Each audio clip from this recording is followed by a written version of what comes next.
Pero, en canto empezamos a ver como estaba a rede de centros, xa se nos ocorreron algunhas ideas de por onde tirar. A primeira delas foi ordenar un pouquiño territorialmente e mellorar o funcionamento en rede precisamente, para que eses 40 e pico equipamentos fosen casi como a un só no seu funcionamento, e aí tomamos algunhas medidas.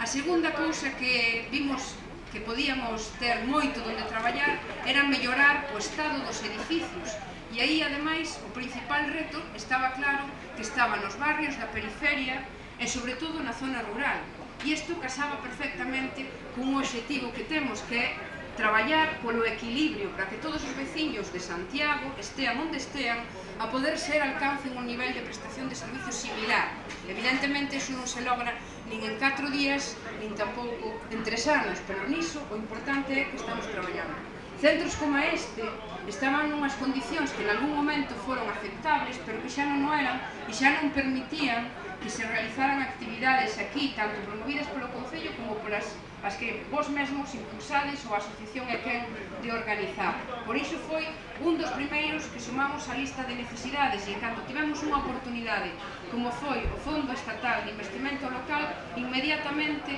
nos puxemos a traballar para que este fose un dos centros nos que se traballara e nos que se arranxara. Evidentemente, a recuperación que se fixo, como podedes ver, non é excesivamente ambiciosa, non se fixo un local novo, o que se fixo foi recuperar todo o posible o que había e habilitalo para que sexa utilizable. Evidentemente faltan cousas, falta a calefacción, somos conscientes, niso traballaremos este ano, porque nun sitio como este sin calefacción vai ser difícil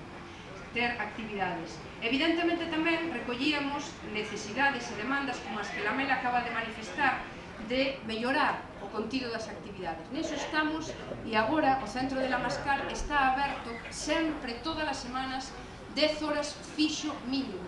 6 horas de actividade de dinamización e 4 horas de actividade relacionada ca informática. O que se van ir sumando cursos, convocatorias de teatro, convocatorias de música, convocatorias de actividades para nenos, para toda a familia, co obxectivo de que tamén os veciños de San Xoán de Fecha teñan cando menos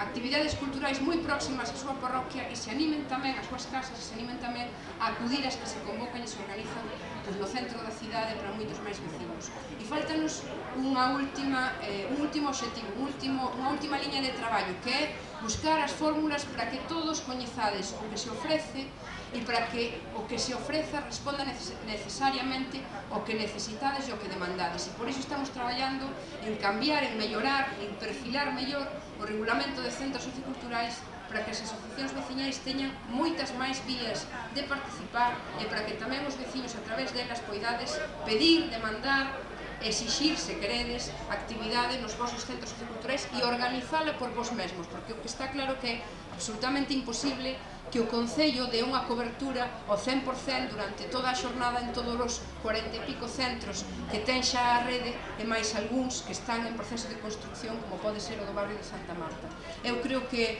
podedes apreciar que estamos traballando para mellorar e o que me gustaría era que percibirades esa mellora tamén na vosa calidade de vida. Moitas grazas. Deixo a palabra a señora